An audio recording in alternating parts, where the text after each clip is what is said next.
मौलाना का मुश्किल नहीं गाना मुश्किल या कौन ज़रा दीन मोहम्मद खान को ये बहुत अच्छा लगता है। अल्लाह रसूल के प्यार में जो भी काम किए जैसा मज़ा अल्लाह होता है, अल्लाह हमसे राज़ी हमेशा राज़ी वो काम करवाए अल्लाह, जिससे मेरा रब रसूल राज़ी हो। अल्लाह ताला मुझे मेरे नस्लों को हमेशा आबाद रखे, आपको सबको फर्श अशर तमाम मुल्क को आबाद रखे, हमेशा आबाद रहे। सबकी दुआ मांगो, कायनात की हर मखलूक की दुआ मांग लो, किसी को बुरा ना बोलो, बददुआ ना दो, सबकी दुआ मांगो। हम तो बुरे लोगों की दुआ करते हैं, अल्लाह उन्हें हिदायत नसीब कर दे। आज का प्रोग्राम बहुत खास है, इसको आपने सुनना है। मेरे प्रोग्राम को लाइक करें, शेयर करें, सब्सक्राइब करें, मेरा एड्रेस नोट करें। कराची में बैठता हूँ, बादराबाद 4 मीनार चलूँगी, चलूँगी 7 फेरी गली, कोने में इस्लामी बारे सेंटर मेरा दारा, नीचे बोर्ड पे गेट लगा हुआ अलहाज अखुंज़ादा अब्दीन मोहम्मद का, वहीं ऊपर आ जाए। सुबह 11 से रात 8 रोजाना, इतवार सुबह 10 से 2 का टाइम होता है, उस टाइम में आप तशरीफ लाएं। आज का प्रोग्राम है कि बच्चे बच्चियाँ कम उम्र की होती हैं, जवान बूढ़े सबकी आंखों के आगे हल्के पड़े होते हैं और यहाँ बबल बने होते हैं, जिसमें से पानी भरा हुआ है, वो ऐसे छलक रहे होते हैं। ये बीमारी काबिल इलाज है, ये ठीक हो जाती है, लेकिन इसके लिए आपको कुछ परहेज करनी पड़ती है, दवाई खानी पड़ती है। आप आएँ मेरे पास आएँ, आके इलाज करवाएँ, दम करवाएँ, दुआ करवाएँ, आपकी तकलीफ मुसलसल खत्म होती रहती है। वक्त आता है कि बिल्कुल साफ सुथरा हो जाता है। मेरे मेरे पास जो भी आने वाले लोगों ने देखा कि जितना भी लोग हैं, जितने भी मसले मसाइल हैं, जितनी मुश्किलात हैं, रब शफ़ा देता हूँ, मैं कोशिश करता हूँ। अल्लाह मुझसे राज़ी और हमेशा राज़ी रहे। हमेशा हमेशा के लिए याद रखो कि आपकी अच्छाई, आपकी नेकी आपके लिए रोज़े महशर, कब्र, आखिरत के लिए एक रास्ता बन जाती है, शफ़ा बका के लिए। आपकी बुराई आपके लिए मुश्किल खड़ी करती है, इस दुनिया में भी और आखिरत में मुश्किल खड़ी करती है। बहुत से लोगों का ईमान अल्लाह रसूल पे नहीं होता, लेकिन उनको ये होता है कि फलाने की जायदाद पे कब्ज़ा कर लूँ, फलाने का माल ले लूँ, फलाने को लूट लूँ, पड़ोसी है उसके माल पे कब्ज़ा कर लूँ, वो इसी में लगे रहते हैं।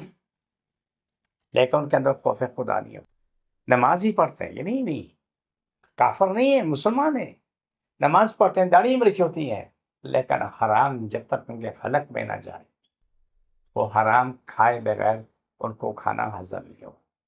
ऐसे हमारे सामने बहुत सी मिसाल, आपको देखा भी हो। उनको अल्लाह रसूल से नहीं माँगना है, बस ये देखना है कि पड़ोसी इसी दुकान पे कब्ज़ा कर लो, पड़ोसी इसके मकान पे कब्ज़ा कर लो, ये सामने प्लाट प्लाट पर उसके मालिक कोई नहीं है, उसमें कब्ज़ा कर लो, जब आए तो झगड़े शुरू कर दो। क्या इंसान है, उसको खुद नहीं पता कि मेरे पास कल की ज़िंदगी है या नहीं। सामान है 100 बरस का, पल-पल की खबर नहीं, लेकिन इससे गाफ़िल 100% है। तो ये इंसान की आँखों के हल्के पड़ता है, इंसान की सोच में अज़ियतें उनको तकलीफ़ देती हैं। अक्सर लोगों के जो हल्के पड़े होते हैं, तकलीफ़ होती है, वो ज़हनी अज़ियत के शिकार होते हैं, जानी-माली मुश्किलात का शिकार होते हैं। कहीं भी उनको सुकून नहीं है, उनके कोर्ट कचहरी उनको ज़माने से लेके डूब रही होती है। हमारी भी आँखों देखा हाल है कि सामने सारे सबूत मौजूद होने के बावजूद भी बोल देते हैं कि साहब अब वो कोई सबूत नहीं, सबूत सारे सामने रखे हुए हैं। पहले सबूत को कबूल करते हैं कि जैसा कि जी ये सबूत है, ये सब कुछ है। वो मुजरिम अपना जुर्म भी कबूल करता है, लेकिन 2 तारीख बात बोलता है, ना सबूत है, ना जुर्म कबूल करता है। क्योंकि जो आलमाना नफीस जिनको जहन्नम खरीदने का शौक होता है ना, उनको बड़ी मेहनत करनी पड़ती है। जन्नत फ्री में मिलता है, वहाँ जाने को तैयार नहीं, लेकिन जहन्नम बड़ी मेहनत से मिलता है। जहन्नम आसानी से नहीं मिलता। चोरी करो, डाके मारो, हराम खाओ, रिश्वत खाओ, कुत्ते का गोश्त खाओ, सूअर का गोश्त खाओ, झूठ बोलो, इतनी कितनी मेहनत करनी पड़ती है जहन्नम हासिल करने।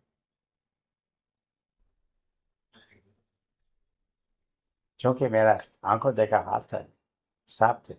उसको जो बयानात सब लोग ने रिकॉर्ड करवाए, उसने कोर्ट में जमा नहीं करवाए। वो अपने पास लेके अपने पास से बयान लिखे तो उस पे से आधा के साइन करा के जमा कर दिए।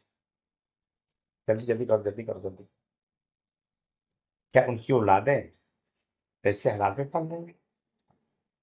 रिश्वत और कुत्ते सूअर के गोश्त पे पल फिर शिकवा करते हैं, मेरी औलाद ने शिकवा करते हैं, मेरी औलाद ने ये किया। ये नहीं सोचते कि तूने अपनी औलाद को खिलाया क्या चीज़ है? पैसे हलाल खिलाया? मैं आपको 85 का वाक़या सुना देता हूँ, 87 का वाक़या सुना देता हूँ। मेरी चोरी हो गई। मैं एक एप्लीकेशन लगाई एक थाने में कि मेरा ये सामान चोरी हो गया, मेरी ये चीज़ चोरी हो गई। वहाँ एक लॉकअप में एक मुलज़िम को बंद किया हुआ था। वो कह रहा है मैं 3 दिन से कुछ नहीं खाया, मैं मर रहा हूँ, मुझे कुछ ला के दे दो। बशारत नाम का एक पुलिस वाला था, बशारत कामयाब की जात। अगर कहिए तो अब उसको लंबी ज़िंदगी दे, उसकी नस्लों को भी अल्लाह बाद रखे। उसने बोला यार मैं तुम्हें ला के देता हूँ, लेकिन याद रखें मेरे देश के हलाल का पैसा। उसने जाके ₹1 का बंद कबाब ला के दिया। ये खाओ, लेकिन ये मेरी तनख्वाह का रिज़्क़ हलाल का है। दूसरे साहब ने उसको ₹10 देना चाहे पुलिस वाले को, उसने रख के चमाटा मुँह पे मारा। आफ़रीन मर्द का बच्चा है। बोला तू मुझे ₹10 खिलाफ पे तेरा ज़कात दे रहा है, रिश्वत दे रहा है, आइंदा ख़्याल रखना। वो वाहिद शख़्स था, जिसके कपड़े भी अगर फटे हुए हैं ना, तो रिज़्क़ भूखा अगर है ना, तो रिज़्क़ हलाली खा रहा है, अगर पेट भरा हुआ है ना, तब भी रिज़्क़ हलाल है। उसका नाम कभी नहीं भूलूँगा, 87 की बात थी, थाना फ़िरोज़ाबाद, बशारत था। उसको कोई माई का लाल एक सफाई था, लेकिन ₹1 रिश्वत नहीं दे सकता। और यहाँ तो ये है कि अगर किसी भी जगह पे कोई हादसा हो जाए, तो यहाँ तो अपील हो जाती है। ये मेरी आँखों देखा हाल जो आपको मैंने बताया है कि अगर पूरे इस डिपार्टमेंट में अगर 50,000 में से अगर 4 लोग भी सही हैं, तो ये निज़ाम कभी ठीक क्यों? इत्तेदाल इंतहा दोनों जहन्नम से शुरू। बहुत कुछ देखा है, बताने के काबिल। क्यों? नीचे से लेके टॉप तक मालामाल। जिसको जहाँ तकलीफ है वहाँ रख ले, सभी छोड़ दोबारा पकड़ो, छोड़ दोबारा पकड़ो, छोड़ दोबारा पकड़ो। ये प्रोग्राम काफ़ी अच्छा था, मुझे मेरी टीम इजाज़त, फ़ी अमान अल्लाह।